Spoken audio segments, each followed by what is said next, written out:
Well, thank you everybody for showing up. I know it's the after lunch session, so it's always a little dicey who's going to show up. But the people who do show up are the true believers. So I think the quality of the crowd is going to be quite excellent. So I lead our global fraud services organization at Visa. And what essentially that means is I'm responsible for the organization that's looking at all the network traffic that's coming across our global ecosystem. So trillions of dollars of payment volume annually. And then setting up multiple layers of defense to identify any large-scale fraud attacks or data breaches that could impact the level of trust that our consumers have in the Visa brand. So as you can imagine, we have quite a bit of insights and views into kind of how the global economy is being targeted by fraud actors and criminals. And we're going to share some of those with you today. But what I wanted to do first is kind of think about the lens by which we think about fraud and how it's changing and how evolving. So we'll go on a journey together that will be somewhat disrupted by this disclaimer, which I trust you probably have already seen. And I will not try to summarize for you just to minimize my own legal liability in case you don't follow through with it. And the kind of the lens that I want to think through is just taking a step back and looking at all the innovation that we have seen from a digital perspective. And we've been talking about this for 10, 15 years now, about how there's been so much change, so much incremental value that's being delivered to us as consumers by all of these new technologies that have been developed and scaled over the past decade or so. So we think about AI and the fact that now we have all of this new data that we can run through these AI ML models that can create a lot more personalized experiences for us as consumers, kind of do a better job matching buyers and sellers to increase our utility. Phenomenal. I talked about this proliferation of data. We all have mobile devices. We have internet-connected devices generating a whole host of biometric and behavioral kind of pieces that are brought together to kind of create that enhanced level of personalization, and that data is now more than ever being exchanged between different parties through open banking and kind of open APIs and things like that. So again, so we can create new, much more customized, much more tailored goods and services for consumers. The evolution of SaaS models, right? Like doing fantastic jobs in terms of lowering the barriers of entry. If you're a startup, you don't have to buy your own servers. You can quickly and easily sign up on AWS, and then you're up and running. And that kind of generates a long tail of innovation in that side too. And kind of one of the final pieces around this immersion, scaling, maturation, maybe some setbacks on the crypto blockchain piece, kind of this new and innovative way of storing and transferring money between different entities, different people globally.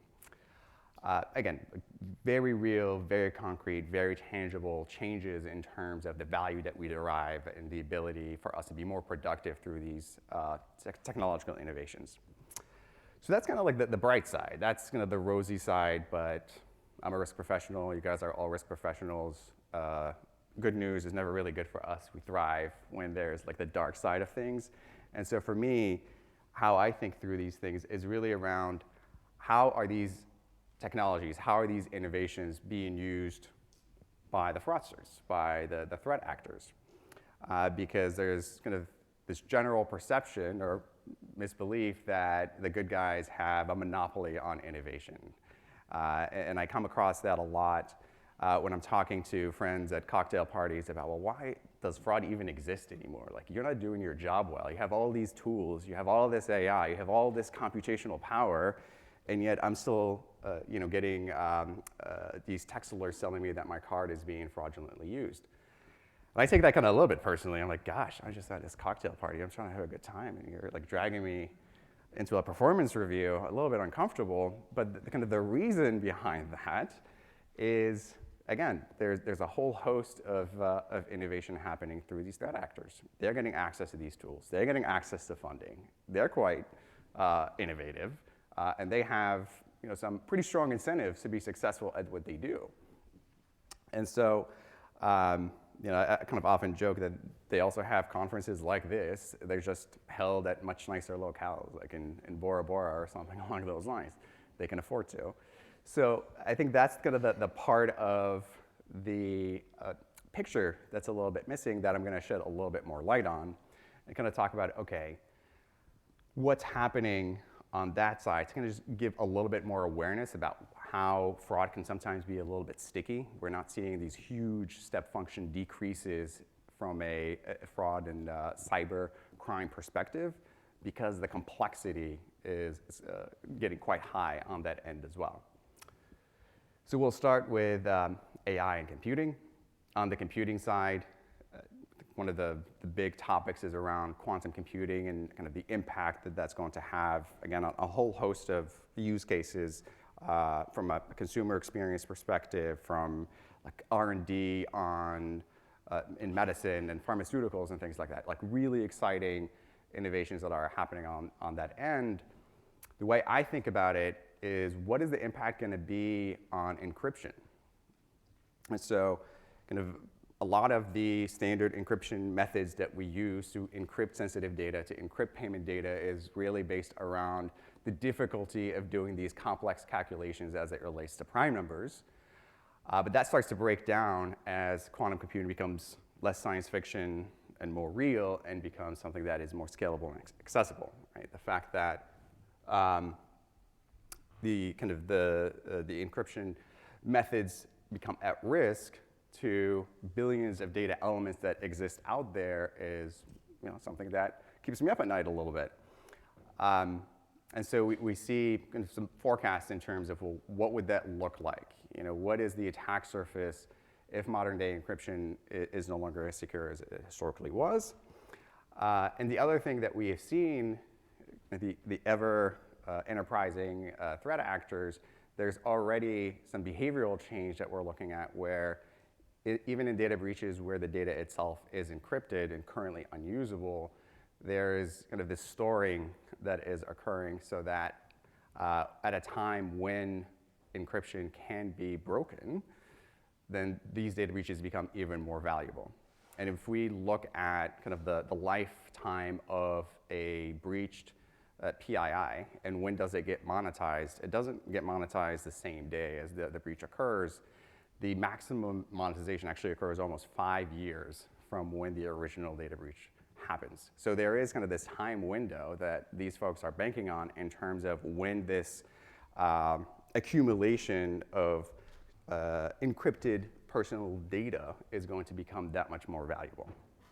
And so this is part of kind of the things that we're looking at in terms of how do we look at quantum-proof cryptography standards. Kind of the first set of those were published by NIST just last year, and continuing to invest quite heavily in the R&D related to kind of new generation of cryptography that is going to be quantum-proof moving forward. The other piece is kind of on top of everybody's mind, which is kind of incredible because it's only in November that we saw the kind of the general release of ChatGPT, is around AI and how it's becoming a lot more mainstream. Of course, we use it in all sorts of different ways. Kind of my favorite recent example was it was a comedy show, and then the stand-up comedian asked an audience member to comfort someone as if they had just lost their dog. And then that comedian then read this kind of what the ChatGPT bot would have actually said. And it was like no comparison. ChatGPT was just a lot more sympathetic, a lot more understanding, a lot more comforting than the actual audience member who tried to do the same thing. I was like, wow, man, that tells you something about humanity. But like taking a step back, like one of the challenges that we see is around kind of the social engineering attacks that are happening against consumers that get them to click on links that they shouldn't, reveal sensitive information that they shouldn't. But the quality of these communications is actually relatively poor. It's to an average security professional, it's like, yeah, absolutely, this is a phishing attempt. I will not fall for this. But now think about kind of running these emails through these LLM models where they can spit out kind of pieces of information that are personalized using information about you that could be scraped from the public web. and very much targeted to get you to click on it at a much higher rate. So even if we think about the yield for some of these phishing campaigns being at basis points levels, if you start to increase that using tools like ChatGPT, and you're able to scale that from 10 to hundreds of millions of consumers, then the impact, the success rate that you are having as a fraudster becomes that much higher, right? Your ROI on this publicly available tool is much more lucrative. And that's just one example, right? We see kind of other beginning phases of using these LLMs to generate Java or Python-based code, which is benign at its kind of basic level. But then with a couple of tweaks, you can then use it to create like a malware code. You can use it to build your own dark web marketplace in case the one that you frequent has been shut down. So it's just kind of creating a lot more access to some really sophisticated tools that fraudsters can then bring into their arsenal, again, launch a lot more scalable, a lot more efficient fraud and cyber attacks. The next piece to talk about is proliferation of data and open banking. I kind of talked about how we have just a lot more data, which is fantastic. We're creating a lot more personalized experiences. My Spotify Discover list is just always spot on. And that's because of all the information they have about me and my listening habits. Similarly, what is happening is that this proliferation of all of these data elements that are now exposed and digitized and available out on the web is moving fraudsters further upstream from the transaction level to the account level. So historically, what fraudsters had been really interested in is your account number, your expiry date, CVV2 on the back, and then they go and it's off to the races. We've been able to detract and prevent a lot of that, right, because of the innovations that we've been talking about. We have really complex AI models that run in the background that let us know the riskiness of the transaction, and we can approve and decline it at a pretty granular level.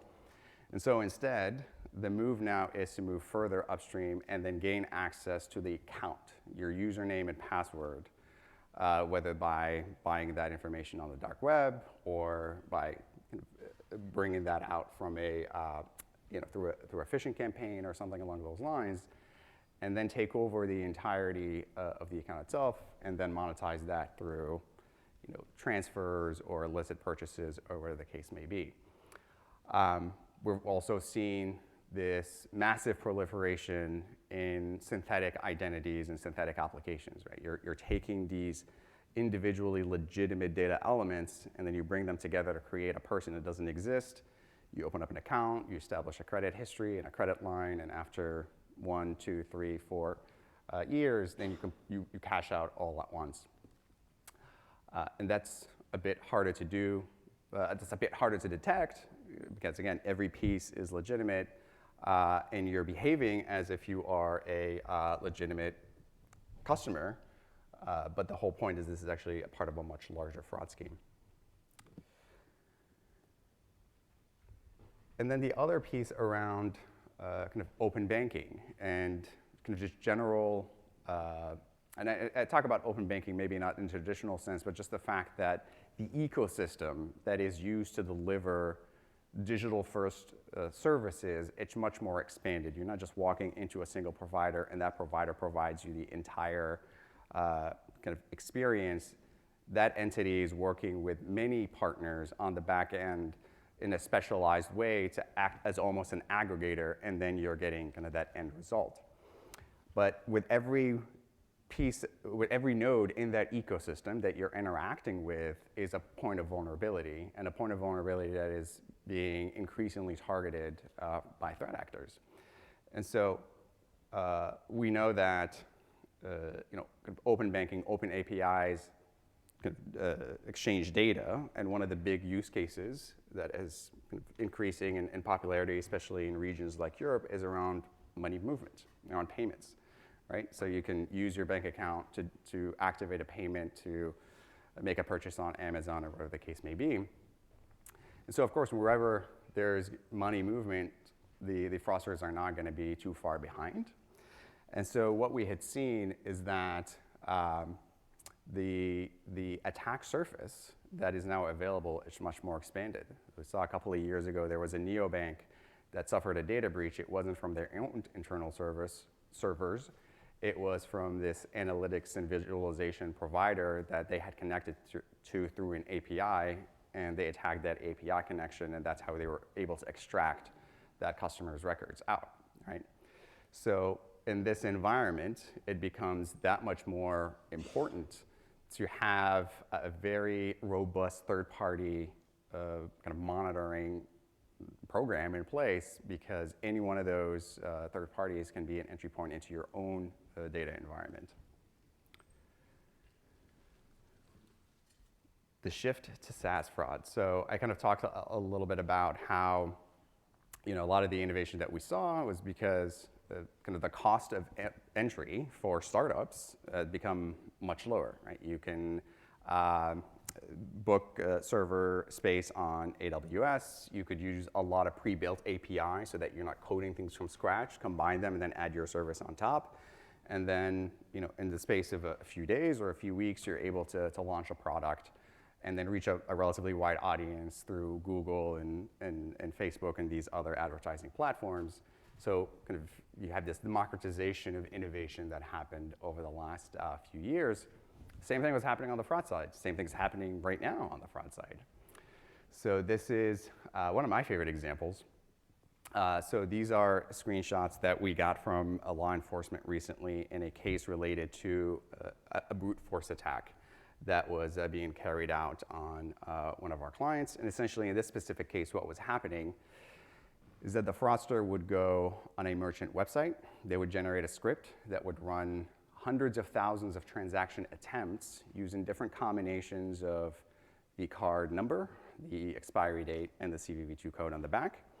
And whenever they got an approval, that means they validated that data combination, that is a valid account that then they took, and then they looked to buy crypto with or buy a bunch of iPhones with, whatever the case may be. So this is what one of these APIs would look like. This is what this bot attack kind of mechanism looks like, and what it tells you. You can see kind of on the last screenshot there, is whether that attempt was successful or not, and then within that individual account, what is the potential balance on it could be. So instead of you as a fraudster having to go through each combination manually, you just run the bot, and then it does it across, again, hundreds of thousands of accounts all at once, and it gives you a high level of validation in terms of just how valuable is this account that you have now validated. So we actually took the information, we were able to trace it back, we put a referral together and sent it over back to law enforcement in terms of here's where we think this attack has originated from. But this just kind of gives you like an idea of the tools and the methodologies that are available on the other side that we deal with on a day-to-day basis. This is another example, ransomware as a service that is now kind of more available, where you go on these illicit dark webs, and you can kind of contract with individuals, be part of these collectives that already have the toolkits that allow you to carry out ransomware attacks and share in the profits that come back from it. This isn't highly complex to get to. This is relatively easy to find, not only in the dark web, but in a lot of open source platforms as well, like Twitter and Facebook. So it's kind of really interesting. My favorite point here is, I don't know if you could see it, but in that screenshot there in the middle, it says, there will be no hospitals and no government infrastructure that will be targeted by this ransomware provider. And I think that's a really interesting point, because it kind of shows the level of professionalism that these groups have, right? Like, we all work in organizations and that have chief risk officers, and they have risk appetites, right? Like, we're gonna hit this segment of client, but we're gonna avoid this segment of client because it's just too risky for us. So what that group is doing is essentially setting their risk appetite, saying, you know what? We're going to hit retailers and financial institutions, but going after government infrastructure and hospitals, that's bad for the brand. It just generates too much reputational damage for us. And so that's a conscious or maybe subconscious calculation that they're making. Like this is a long-term greedy type of outfit that they're looking to establish.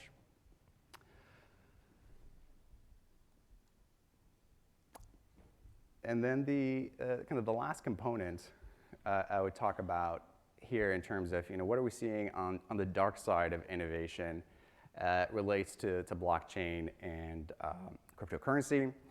So crypto and blockchain is a really interesting space because everything within the blockchain itself is very secure. Right? It's publicly available, it's publicly validated.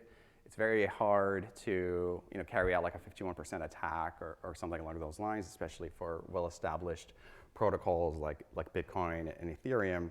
And one of the interesting things is now, because it is all on the public record, you're able to trace how these funds are moving. You can actually go back in time and see the types of crimes that were being committed on the blockchain back in like 2010, 2012, before it became mainstream, actually like prosecute those criminals, which we are seeing. But kind of at the end of the day, each one of these financial systems cannot be self-contained, right?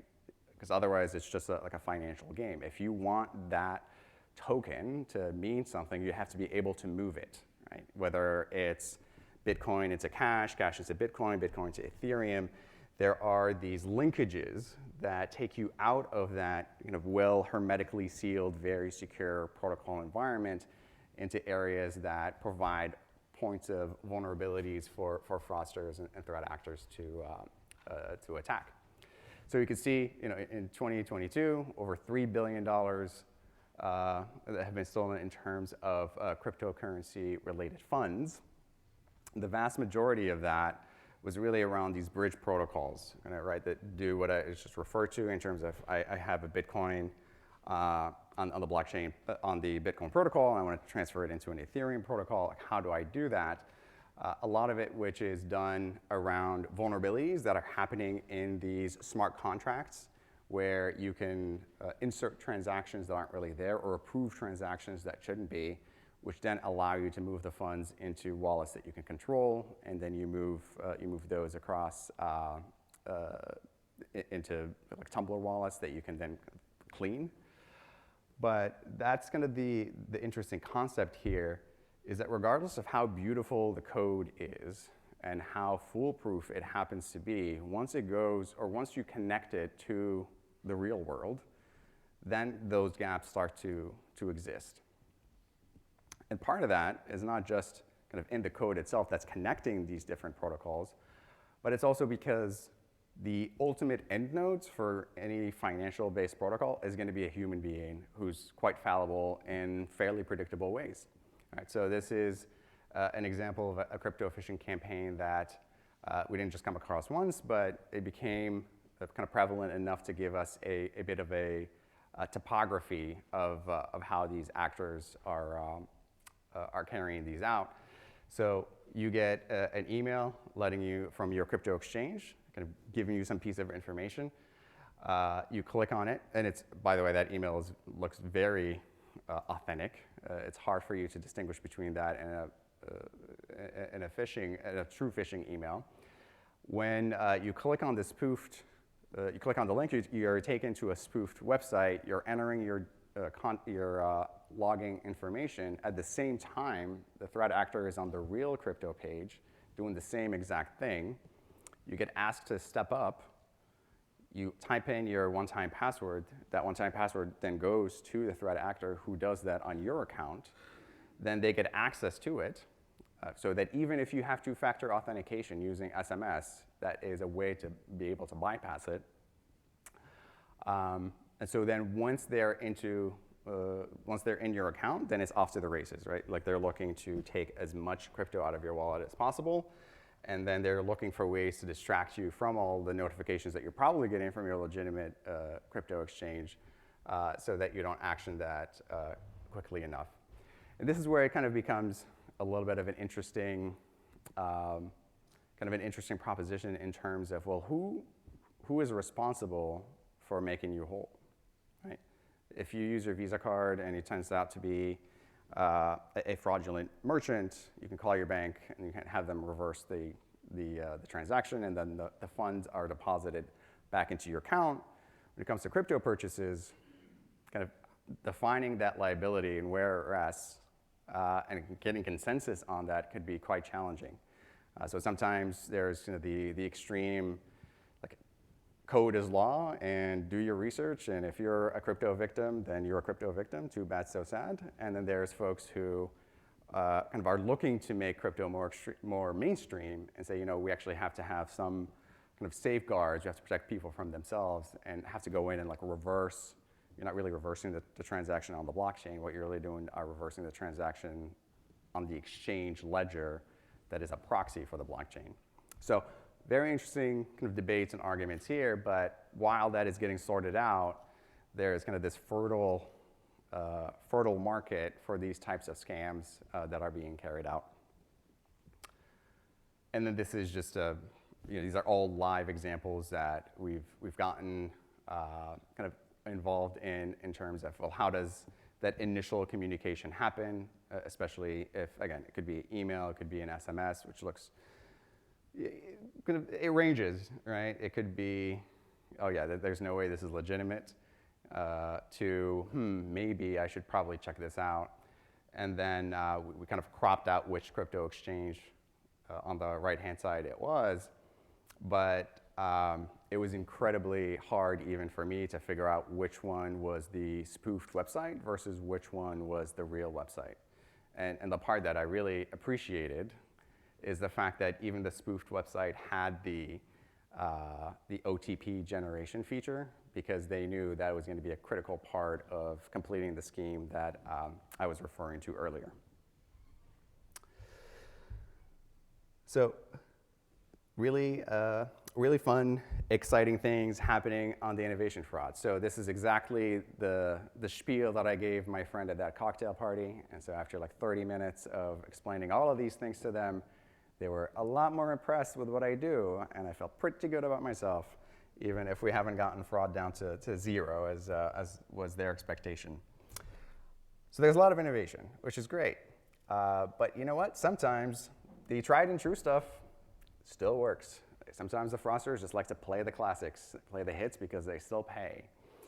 And so while there's a good amount of really impressive innovation happening, there's never really an opportunity to take your eye off the ball of what you thought you had addressed, but potentially there's constant ways that fraudsters are kind of poking new holes and identifying new gaps. We see that in a few places. So skimming is kind of one area that has been around for a long, long time. It was initially at the point of sale, where folks would put skimmers on the physical terminal and kind of capture data, especially when it was MagStripe data, so that they can create counterfeit cards and then monetize them that way. But what we had seen is that with the pandemic, we saw just this massive migration of e-commerce, of businesses into the e-commerce space, especially if you're a small and medium business. You just need to open up an online shop and start to sell your goods, otherwise you're going to be out of service. And so fraudsters saw that, and then what they started to do is target that population specifically, either by kind of looking at folks that were using outdated plugins or folks that were using third-party providers that didn't have a high level of security. And they really preyed on the fact that these SMBs didn't have the expertise or the funds to be able to kind of create or deploy these cybersecurity services to protect themselves. So we saw a pretty big jump during the pandemic, and we're still seeing pretty significant increases in skimming-related attacks. So year over year, we saw over 150% increase in online skimming alone. Right? It continues to be a kind of a favorite from a fraudster perspective here. So you can see a little bit of a variation. We started in the physical point of sale. Everybody migrated to the card not present space, especially SMBs, and then the fraudsters just followed right along. So brute force attacks, I kind of talked a little bit about this, where you saw that API that makes these brute force attacks that much more easier to carry out. And one of the things that we kind of think a lot about now is kind of what we call account testing or enumeration or bin testing. It's similar to what I described, where essentially what the fraudsters are looking to do is just guess the right combination of data elements on your account so they can go ahead and monetize that elsewhere. So that generates just tremendous amounts of volumes in terms of illegitimate activity across the network, right? You could have a merchant that is averaging 50 transactions a day, and then overnight they're doing 300,000 transactions. None of them are legitimate. It's just a fraudster trying to crack the code. But once they do, it's off to the races. So you saw that there's this example. It was a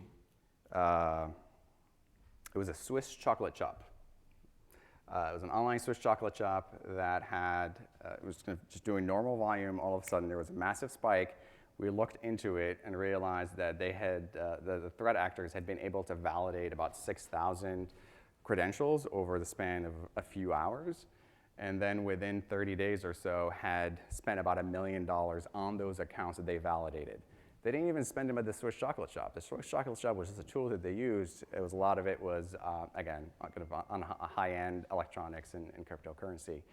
But that is just a challenge for a lot of the folks in the ecosystem, right? If you're a merchant and you're trying to actually sell your goods, all of a sudden you're being overwhelmed by malicious volume, that is incredibly disruptive to your business. If you're a card holder and all of a sudden you wake up one day and you have 10 transactions from a merchant that you never transacted with, that's a really poor customer experience. And then you have a whole host of operational expenses that are being borne.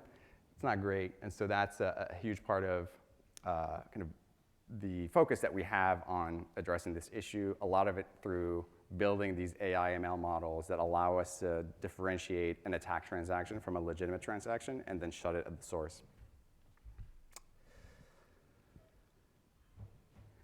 Processing logic, which is a very broad category, but essentially one of the interesting things that I've learned in my time in this role is just how many SMEs out there in like the nuances of payments are also fraudsters, which is, I don't know, it's a little disheartening sometimes. I'm like, man, that is, you just found this incredibly archaic piece of code that exists out there and you exploited it.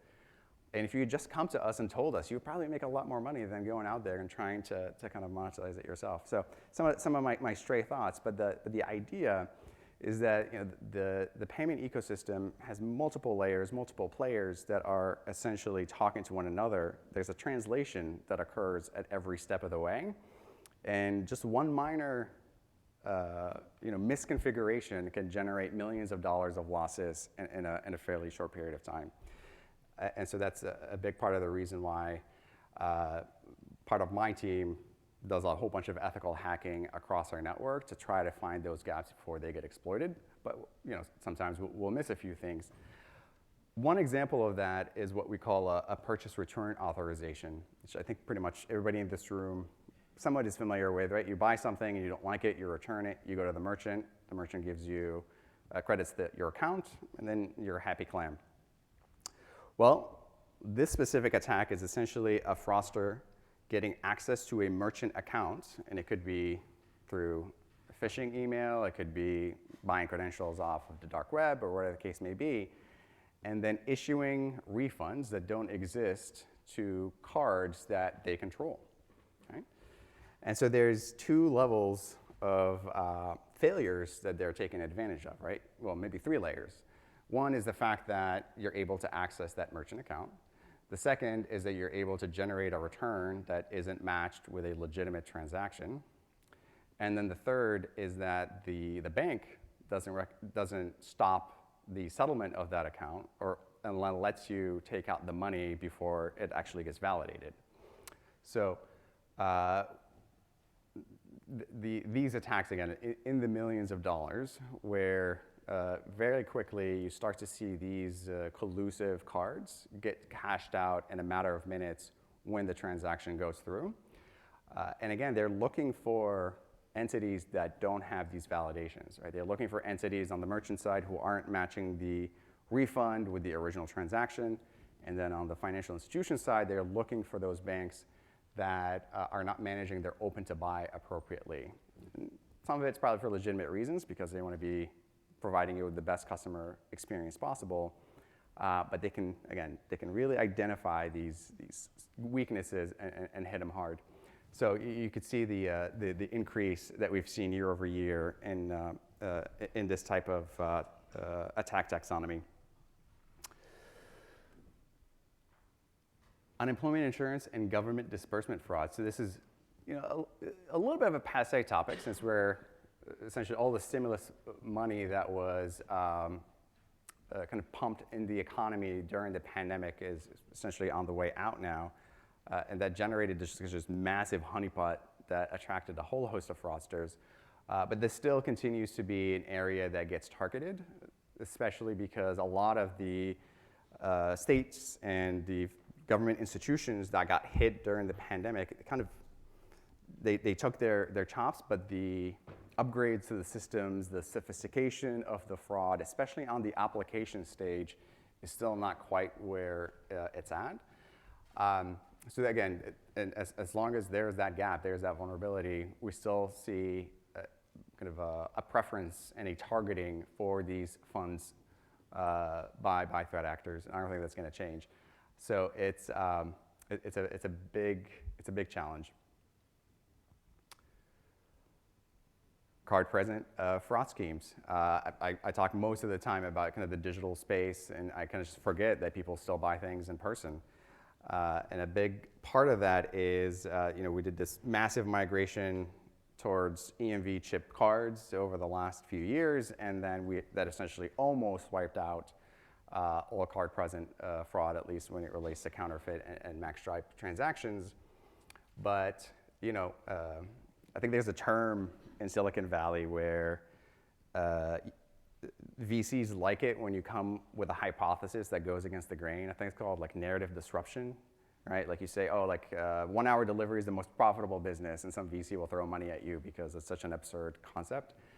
And so to me, like from a fraud perspective, going after the card present space is like a narrative disruption in the fraud world because it's really secure. Like, how are you going to go after it? And so the way that we've seen it done, it's somewhat innovative in the sense that they're really looking to manipulate the cards themselves. So they'll put in a defective chip, put in the terminal doesn't read it or misreads it, and then they're able to process the transaction as if it was a chip transaction. Right? So they're essentially tricking the logic once again of the bank that issued the card. Somewhat relatively easy to fix, but it does require investment in an area where if you are a fraud executive at a bank or a merchant, you're like, why are we talking about card present? Like, most of my fraud is happening on the application stage or on the card not present stage. And so, fraudsters do pick up on that, and they tend to exploit it. Okay, so we talked a lot about all the crazy things that are happening both on the innovation side and on the tried and true side from a fraud viewpoint. But I don't want to kind of leave you depressed here. I think there's a lot that is happening that you can kind of do in order for you to win the battle. And the way that we at least think about it from a Visa perspective is across these 4 dimensions. And so kind of the first piece is very much around how do we think about bot attacks, how do we think about large-scale attacks that are targeting accounts, consumers, and then building that AI ML capability to be able to differentiate between here is a legitimate transaction versus not, and then stopping it at the source, right? Essentially, I call it the Thanos snap. We just remove it from the network as if it never happened, and then our partners don't see it. So how do you do kind of the same thing on your end? Like, how do you clean the traffic that is hitting you, either on the merchant side or on the bank side, so that you're only letting the legitimate attempts go through.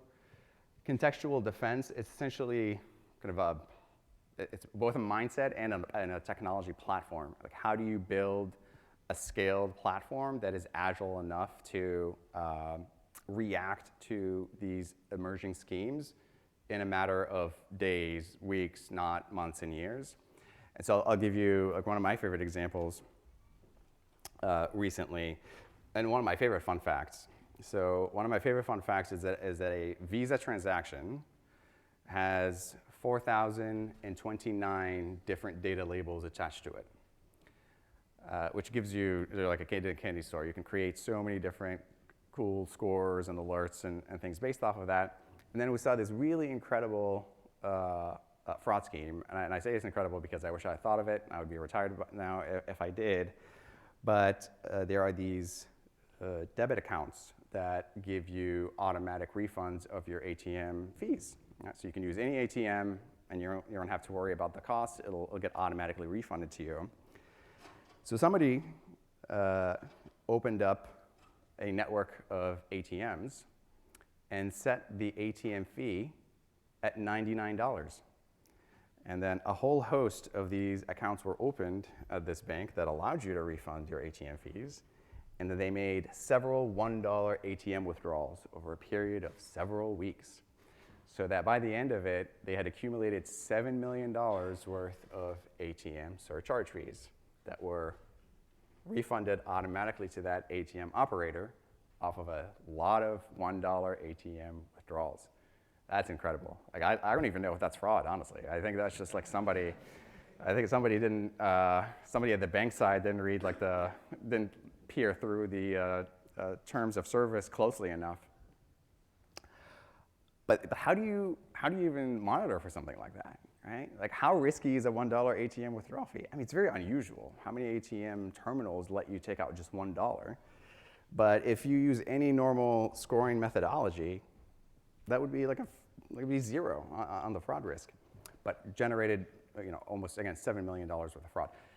And so the thing that we needed to look at was not the ATM withdrawal amount, it's the ATM fee amount, which, like, how would you find that? It's actually one of the 4,000 plus fields that we track. So we created some very contextual alerting around that. We were able to identify it, and then we put a stop to any transactions that had that high level of a surcharge. So that's kind of what I mean. You got to be real agile and kind of respond fairly quickly to how these folks are innovating.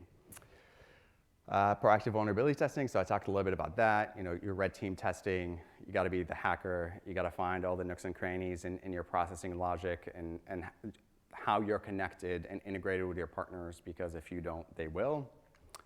Of course, intelligence and analytics, it's core to everything that we do. It should be core to everything that you do. That's how you can find the needle in the haystack.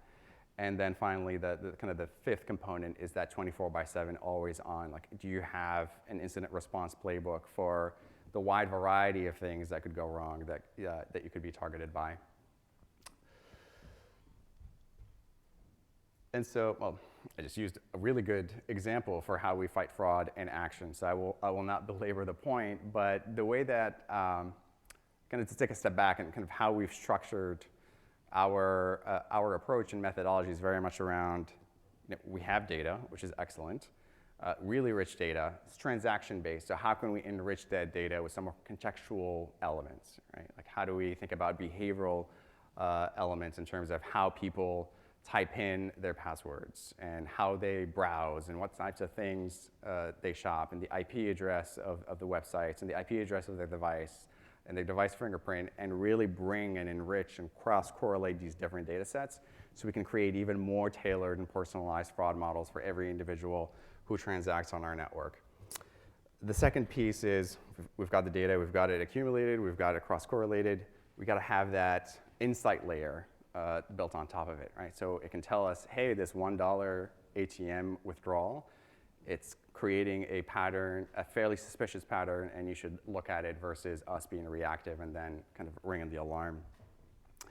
And then the third piece of it is that action layer, right? So do you have these playbooks that can be automatically triggered based on the different fraud scenarios that you're getting hit with, so that you're taking the right action. Because at the end of the day, like, we're all fraud and risk professionals, but actually what we really are consumer experience professionals. What we're trying to do is create that security foundation that allows the customer to have as seamless and as delightful of an experience as possible.